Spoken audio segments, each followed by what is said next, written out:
بسم اللہ الرحمن الرحیم۔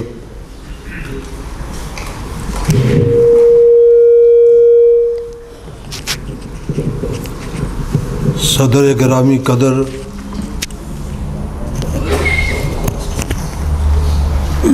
قابل صد احترام علماء کرام، معزز سامعین، یہ بہت اچھا سوال ہے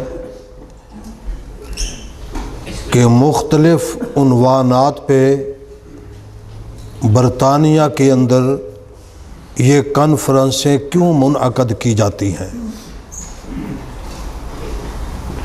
جو ہمارے بھائی، ہمارے بزرگ پاکستان سے، ہندوستان سے، بنگلہ دیش سے یہاں تشریف لائے، یہاں قیام کیا، وہ اپنے اپنے ملکوں سے اس بات کو اچھی طرح اپنے ذہنوں میں بسا کے آئے ہیں کہ ہماری کامیابی، ہماری کامرانی سرکار دو عالم، فخر دو عالم، رحمت دو عالم صلی اللہ تعالیٰ علیہ وسلم کی غلامی اور آپ کی شریعت مطہرہ کی پابندی کے اندر ہے۔ جو نسل یہاں جوان ہوئی، ان کے پاس نہ اتنا وقت تھا، نہ علماء سے اتنا تعلق تھا۔ یہ ضروری تھا کہ یہ چیز اپنی نئی نسل کے اندر منتقل کی جاتی۔ اس کے جہاں دوسرے ذرائع ہیں کہ علماء جمعے کے خطبے کے اندر ان چیزوں کو بیان کرتے ہیں، وہاں پر مختلف عنوانات سے کانفرنسیں منعقد کر کے دراصل اپنی نوجوان نسل کو اس کے لیے تیار کرنا ہے کہ ہم مسلمان ہیں، اسلام پیس کا مذہب ہے، اسلام امن کا مذہب ہے، اسلام بھائی چارے کی دعوت دیتا ہے۔ اس لیے برطانیہ کے اندر ان کانفرنسوں کا انعقاد کیا جاتا ہے۔ میں چھوٹی سی بات عرض کرتا ہوں۔ سیدنا خبیب رضی اللہ تعالی عنہ بڑے مشہور صحابی ہیں، گرفتار ہو گئے۔ حضرت زینب جن کے گھر یہ قیدی تھے، وہ دن آ گیا کہ کل ان کو تختہ دار پہ لٹکایا جانا ہے۔ آپ ذرا اندازہ کریں، ہم بھی اولاد والے ہیں، ہمارے بھی رشتہ دار ہیں، ہماری بھی برادری ہے، ہمارے بھی عزیز و اقارب ہیں، یقیناً یہ سب کچھ ان کا بھی تھا۔ ایک دن باقی ہے، آپ نے حضرت زینب سے نفاست کے لیے استرا منگوایا، استرا دے دیا، اپنے کسی کام میں مصروف ہو گئیں۔ حضرت زینب کا چھوٹا سا بچہ، خوبصورت چاند جیسا بچہ، وہ کھیلتا کھیلتا حضرت خبیب کے پاس آ گیا، ہاتھ میں استرا، گود میں وہ بچہ۔ حضرت زینب کی اچانک نظر پڑتی ہے کہ حضرت خبیب کے پاس میرا بچہ ہے، ہاتھ میں استرا ہے، اور کل ان کو تختہ دار پہ لٹکایا جائے گا۔ اب اس کا کیا نتیجہ ہو سکتا ہے؟ جسے پتہ ہے کہ کل میں ختم ہو جاؤں گا، مجھے تختہ دار پہ لٹکا دیا جائے گا، میری زندگی کا آخری دن ہے۔ زینب چیخ مارتی ہے۔ حضرت خبیب رضی اللہ تعالی عنہ سمجھ گئے کہ یہ اس لیے پریشان ہوئی، میرے ہاتھ میں استرا ہے، میں اس کے بیٹے کو ذبح کر دوں گا۔ آپ نے فوراً ارشاد فرمایا، بی بی میں حضور کا غلام ہوں، میں اپنے آقا کا شیدائی ہوں۔ ہمارے آقا نے منع کیا ہے کہ بچوں کو قتل نہیں کرنا۔ بس اتنا جملہ کہنا تھا، اس پہ اتنا اثر ہوا کہ اس جملے سے وہ مسلمان بھی ہو گئی اور حضور کی غلامہ بھی بن گئی۔ یہ ہے اسلام کی تعلیم۔ یہ کانفرنسیں اسی لیے منعقد کی جا رہی ہیں تاکہ ہم اپنی نوجوان نسل کو سمجھائیں۔ چونکہ یہ عنوان ہے ختم نبوت، ایک سوال پیدا ہوتا ہے کہ آخر حضور سرور کائنات صلی اللہ تعالی علیہ وسلم ہی کیوں آخری نبی ہیں؟ بس ایک بات عرض کرتا ہوں، قیامت کا دن ہر بندہ پریشان، پسینے سے شرابور، کچھ لوگ اکٹھے ہوں گے، حضرت آدم علیہ السلام کی خدمت میں حاضر ہوں گے، اللہ سے عرض کریں، حساب و کتاب شروع ہو جائے، پریشانی ہے، مضطرب ہیں۔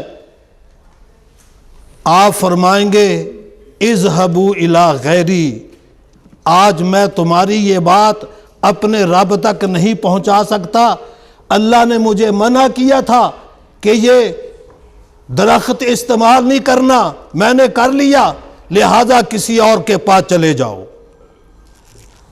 پھرتے پھرتے چلتے چلتے نوح علیہ السلام، ابراہیم علیہ السلام، حضرت یوسف علیہ السلام، حضرت یعقوب علیہ السلام، حضرت موسیٰ علیہ السلام، ہر پیغمبر کہے گا اذهبوا الی غیری، کسی اور کے پاس چلے جاؤ، میں تمہاری یہ بات اللہ کے پاس نہیں پیش کر سکتا۔ چنانچہ یہ عیسیٰ علیہ السلام کے پاس پہنچیں گے جو قوم بنی اسرائیل کے آخری نبی ہیں۔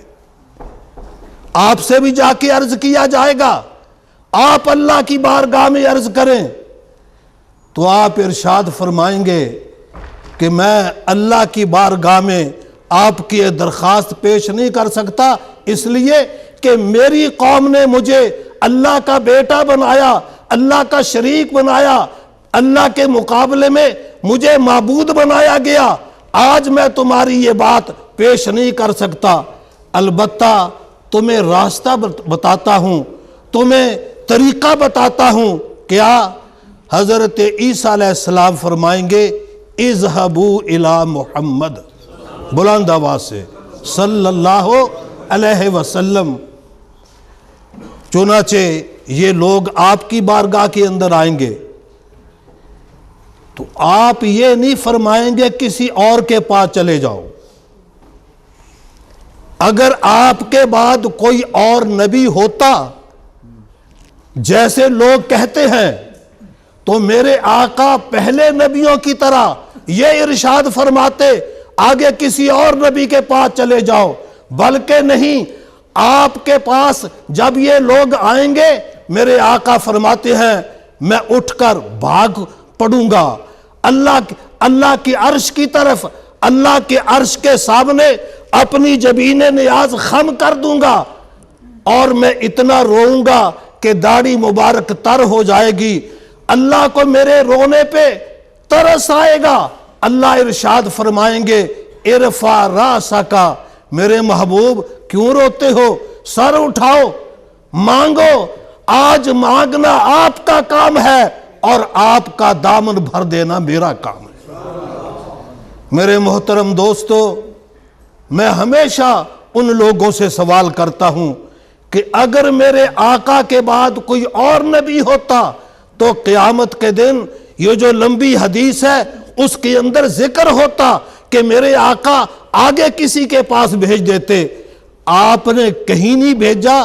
یہ بہت بڑی دلیل ہے کہ آپ آخری نبی ہیں، آپ خاتم النبیین ہیں، آپ امام الانبیاء ہیں۔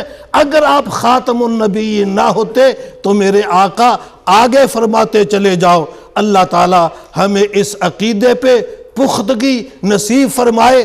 ہماری نوجوان نسل اللہ تعالیٰ انہیں یہ جو اسلام کا بنیادی نظریہ ہے، بنیادی عقیدہ ہے، اسے سمجھنے کی توفیق عطا فرمائے. ہم تو ان کے لیے بھی ہدایت کی دعا کرتے ہیں. ہم نے کبھی گالی کی زبان استعمال نہیں کی. حضرت علامہ صاحب ہمیشہ دلائل سے بات کرتے ہیں، دلائل سے سمجھاتے ہیں، دلیلیں پیش کرتے ہیں. گالی وہ دے جس کے پاس دلیل نہ ہو. گالی تمہاری کتابوں کے اندر موجود ہے. لعنت شروع کی 1000 مرتبہ، لعنت لعنت لعنت، یہ تو تم کرتے ہو. الحمدللہ ہم دلائل سے بات کرتے ہیں، ہم دلیل کی بات کرتے ہیں، ہم دلائل سے سمجھاتے ہیں. ہمارے پاس قرآن و حدیث ہے. جس کے پاس قرآن و حدیث ہو اسے گالیاں نکالنے کی کیا ضرورت ہے. اللہ تعالی ہم سب کو عمل کی توفیق عطا فرمائے. وآخر دعوانا ان الحمدللہ رب العالمین. حضرت مفتی صاحب نے چونکہ عظمت صحابہ کانفرنس کا ذکر کیا، الحمدللہ اگلا سنڈے 1 مئی عظمت صحابہ کانفرنس برمنگم ختم نبوت ایجوکیشن سینٹر میں منعقد ہوگی. سارے یہ بزرگ پاکستان، انڈیا، بنگلہ دیش، وہاں سے تعلق رکھنے والے اور بہترین نعت خواں وہ سب اس کے اندر شریک ہوں گے. میں آپ سے گزارش کروں گا کہ 1 مئی کا دن ظہر سے عصر تک یہ ضرور وقت نکالے. انشاءاللہ آپ کا یہ سفر قیامت کے دن صحابہ کے ساتھ جنت جانے کا ذریعہ بنے گا. اللہ ہم سب کو عمل کی توفیق عطا فرمائے.